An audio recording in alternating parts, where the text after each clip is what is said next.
സർക്കാർ ജീവനക്കാരെ പെൻഷൻ പ്രായം 60 എന്ന് വാർത്തകൾ വരുന്നുണ്ട്. അതിനുള്ള സാധ്യത വളരെ കൂടുതലാണ്. ഈ സർക്കാരിൻ്റെ സാമ്പത്തിക നില വളരെ പരുങ്ങലിലാണെന്ന് നമുക്കറിയാം. അതുകൊണ്ട് അടുത്ത മെയ്യിൽ ഏകദേശം 10,000-ഓളം ആൾക്കാർ റിട്ടയർ ചെയ്യുന്നുണ്ട്. അതിന് വലിയ സംഖ്യ സർക്കാർ ഉണ്ടാക്കേണ്ടിയിരിക്കുന്നു. പെൻഷൻ ആനുകൂല്യങ്ങൾ കൊടുക്കണം. 100 കോടി രൂപ എങ്കിലും വരാനുള്ള സാധ്യത കൂടുതലാണ്. അതുകൊണ്ട് സർക്കാരിന് പിടിച്ചു നിൽക്കാൻ കഴിയില്ല. അതുകൊണ്ട് സർക്കാർ പെൻഷൻ പ്രായം 60 ആക്കാനുള്ള സാധ്യത വളരെ കൂടുതലാണ്. ഇപ്പോൾ 56 വയസ്സാണ് സർക്കാർ ജീവനക്കാരുടെ പെൻഷൻ പ്രായം. ഏകദേശം 5,4 ലക്ഷത്തോളം സർക്കാർ ജീവനക്കാരുണ്ട്. അതിലൊരു 3 ലക്ഷം പേരുടെ എങ്കിലും പ്രായം 56 നിന്ന് 60 ആക്കി കഴിഞ്ഞാൽ സർക്കാരിന് വലിയ നേട്ടം തന്നെയാണത്. കാരണം സാമ്പത്തികമായി ആകെ വിഷമവൃത്തത്തിൽ നിൽക്കുന്ന സർക്കാരിന് അത് വലിയ ആശ്വാസമാകും. അടുത്ത സർക്കാർ വരുന്നിടം വരെ യഥേഷ്ടം പെൻഷനും മറ്റു കാര്യങ്ങളും ടി എയും ഡി എയും ശമ്പളവും ഒക്കെ കൊടുക്കാനായിട്ട് സാധിക്കും. ഇപ്പോൾ നമുക്ക് 60 വയസ്സിലേക്ക് മാറ്റുവാണെങ്കിൽ അത് തീർച്ചയായിട്ടും സർക്കാരിന് സാമ്പത്തികമായി അല്പം ആശ്വാസം ലഭിക്കുമെന്നാണ് ഞാൻ കരുതുന്നത്. പെൻഷൻ അതുപോലെ ശമ്പളവും മറ്റു കാര്യങ്ങളൊക്കെ ദൈനംദിന കാര്യങ്ങൾ നടക്കുന്നത് ലോൺ എടുത്തിട്ട് തന്നെയാണ്. LICന്ന് വരെ ഇപ്പം ലോൺ എടുക്കാൻ സർക്കാർ അവരെ റിക്വസ്റ്റ് ചെയ്തിരിക്കുകയാണ്. ബാക്കിയുള്ള സ്ഥലത്ത് റിസർവ് ബാങ്കിൽ നിന്നൊക്കെ മാക്സിമം ലോൺ എടുത്തു കഴിഞ്ഞു. മറ്റുള്ള ഏജൻസികളിൽ നിന്നൊക്കെ പലിശയ്ക്ക് എടുത്തിരിക്കുന്നു. നമുക്കറിയാം 100-100 വരുമാനത്തിൻ്റെ സർക്കാരിൻ്റെ വരുമാനത്തിൻ്റെ 100-130% പലിശ കൊടുക്കേണ്ടി വരും എന്നാണ് വരുന്നത്. 100 രൂപ എടുത്തിട്ടുണ്ടെങ്കിൽ പലിശ മാത്രം 130 രൂപ എങ്കിലും കൊടുക്കേണ്ടി വരുന്ന ഗതികേടിലേക്ക് വന്നു കഴിഞ്ഞു. അതുകൊണ്ട് അതിൽ നിന്നൊരു മോചനം സർക്കാരിനുണ്ടാകാൻ പോകുന്നില്ല. ഏത് സർക്കാർ വന്നാലും ഉണ്ടാകില്ല. സർക്കാരിന് വരുമാന മാർഗങ്ങൾ അടഞ്ഞു. ഇവിടെ 10-40ഓളം സർക്കാരിൻ്റെ കോർപ്പറേഷൻസ് അല്ലെങ്കിൽ അതുപോലെ വലിയ സ്ഥാപനങ്ങൾ, സർക്കാർ സ്ഥാപനങ്ങളുണ്ട്. അത് ഭൂരിപക്ഷവും നഷ്ടത്തിൽ പോയിക്കൊണ്ടിരിക്കുകയാണ്. അവിടുന്ന് വരുമാനമൊന്നുമില്ല. സർക്കാരിന് GST ഇനത്തിൽ മറ്റുള്ള ചില ഇനത്തിൽ കൂടെ വരുന്ന പണമല്ലാതെ ഇവിടെ ഇൻഡസ്ട്രിയിൽ നിന്നോ മറ്റു രീതിയിൽ നിന്നോ സർക്കാരിന് ഒരു പണവും ലഭിക്കുന്നില്ല. എല്ലാ മാനേജ്മെൻറ്റും നമ്മുടെ സർക്കാരിൻ്റെ കീഴിലുള്ള എല്ലാം നഷ്ടത്തിലോടുന്ന കമ്പനികളുടെ മേലാവികളായിട്ടിരിക്കുന്നതാണ് നമ്മൾ കാണുന്നത്. അതുകൊണ്ട് സർക്കാരിന് തീർച്ചയായിട്ടും 56 വയസ്സെന്നുള്ളത് 60ലേക്ക് കൊണ്ടുപോകും. അതിന് ചില ഗുണങ്ങളുണ്ട്.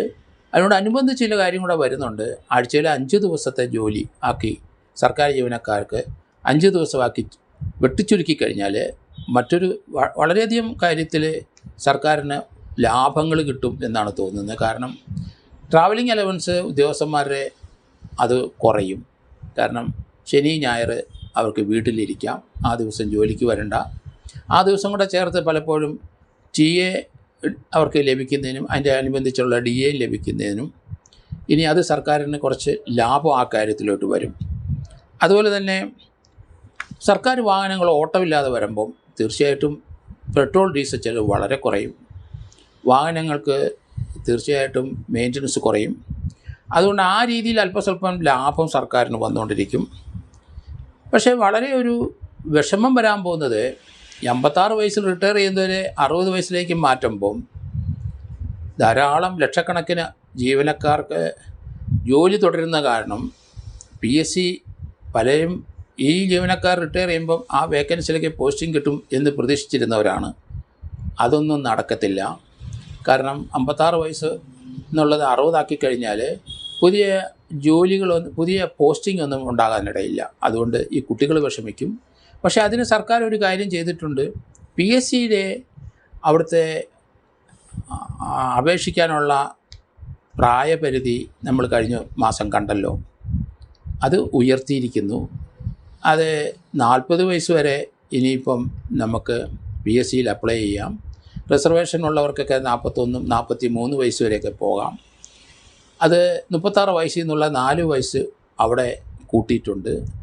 അതുകൊണ്ട് ജോലി കിട്ടാൻ സാധ്യതയുള്ളവരെല്ലാം അതിൻ്റെ റാങ്ക് ലിസ്റ്റിൻ്റെ കാലാവധി കഴിയുന്ന അവർക്ക് പലർക്കും അത് എക്സ്റ്റെൻഡ് ചെയ്ത് കൊടുക്കാനുള്ള ചില സാധ്യതകളും വളരെ കൂടുതലാണ്. അതുകൊണ്ട് ജോലിയുടെ റാങ്ക് ലിസ്റ്റിൽ നിന്ന്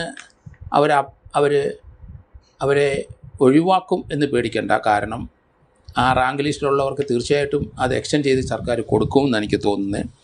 എന്തായാലും വരുന്ന മെയ്യിൽ 10,000-കണക്കിന് ആൾക്കാർ, സർക്കാർ ജീവനക്കാർ റിട്ടയർ ചെയ്യുന്നുണ്ട്. അപ്പോൾ അത് ഒഴിവാകുന്നതോടുകൂടി സർക്കാരിന് വലിയ സാമ്പത്തിക ബാധ്യത വരുത്തി വെക്കുന്ന കാര്യത്തിൽ നിന്ന് ഒഴിവാകാൻ കഴിയുന്നുണ്ട്. അതുപോലെ നമുക്കറിയാം, ഇവിടെ ധാരാളം പ്രായമായവർക്കും മറ്റവർക്കുമൊക്കെ വാർദ്ധക്യകാല പെൻഷനും അതുപോലെയുള്ള പെൻഷനുകൾ മാസം മാസം കൊടുക്കുന്നതും നമുക്കറിയാം. അത് ഏകദേശം 10-60 ലക്ഷത്തോളം ആൾക്കാർക്ക് കൊടുക്കുന്നുണ്ടെന്നാണ് വരുന്നത്. അങ്ങനെ കൊടുക്കുന്നവർക്ക് ആ പെൻഷനൊന്നും നമുക്ക് നിർത്താനേ കഴിയില്ല. അതൊക്കെ സുഗമമായിട്ട് മുന്നോട്ട് പോകണം. സർക്കാർ ജീവനക്കാർക്കും പെൻഷൻകാർക്കൊക്കെ DA പല ഗഡുക്കളും കൊടുക്കാൻ കിടപ്പുണ്ട്.